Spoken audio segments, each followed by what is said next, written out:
Postal ballot ఓట్ల లెక్కింపులో నిబంధనలను సడలిస్తూ సీఈఓ ప్రత్యేక గైడ్లైన్స్ ఇవ్వడం పట్ల వైసీపీ నేత పేర్ని నాని అభ్యంతరం వ్యక్తం చేశారు. అన్ని రాష్ట్రాలకు పోస్టల్ బ్యాలెట్ కవర్లు 13A, 13B నిబంధనలను పంపించారని తెలిపారు. గెజిటెడ్ అధికారి సంతకం పెట్టి స్టాంపు వేయాలని, స్టాంపు లేకపోయినా చేత్తో రాయకపోయినా సరే ఆమోదించబోమని చెప్పారని గుర్తు చేశారు. కానీ ఇప్పుడు కొత్తగా అలా స్టాంపు వేయకపోయినా, చేత్తో రాయకపోయినా సరే ఆమోదించాలని అన్నారని తెలిపారు. దేశంలోని ఏ రాష్ట్రంలో నిబంధన ఏపీలో ఎందుకు తీసుకొచ్చారని, కేంద్ర ఎన్నికల సంఘంలో లేని సడలింపులు ఇక్కడే ఎందుకు ఇచ్చారని పేర్ని నాని ప్రశ్నించారు. ఈసీ నిబంధనల వల్ల ఓటు రహస్యత ఉండదని అభిప్రాయపడ్డారు. ఒక పార్టీ కోరగానే ఇలాంటి గైడ్లైన్స్ ఎలా ఇస్తారని నిలదీశారు.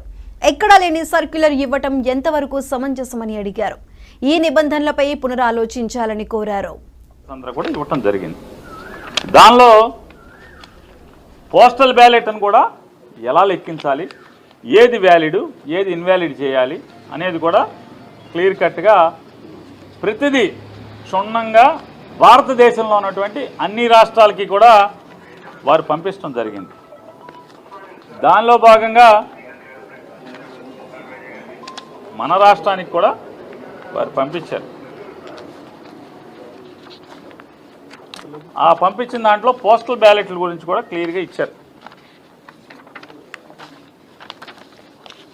Counting through postal ballot paper అనే దాంట్లో కూడా వారు ఇచ్చారు. క్లియర్గా ఇస్తూ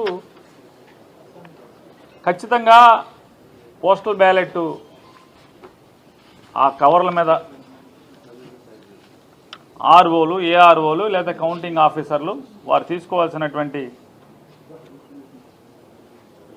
కవర్ బి, ఫామ్ 13C, అట్లాగే 13A అంటే 13A, 13B ఆ కవర్ల మీద ఏ నంబర్ల కవర్లు ఉండాలి. దానిలో ఓటరు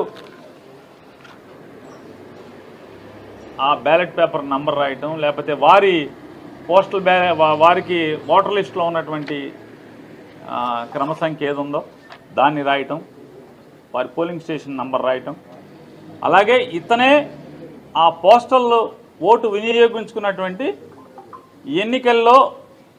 ఎన్నికల బాధ్యత నిర్వహిస్తున్నటువంటి ప్రభుత్వ అధికారి ఎవరో అతనికి ఓటు ఎక్కడుందో ఇతనే అని చెప్పని అటాచ్ చేస్తూ ఒక గెజిటెడ్ అధికారి సంతకం పెట్టి స్టాంప్ వేయాలి అని గతంలో ఉంటే, కొత్తగా ఎలక్షన్ కమిషన్ ఏం చెప్పిందంటే ఒకవేళ స్టాంపు వేయకపోతే కనుక అతని చేతి రాలుతో డిజిగ్నేషన్ రాసున్నా కూడా వ్యాలిడ్ చేయండి అని చెప్పారు.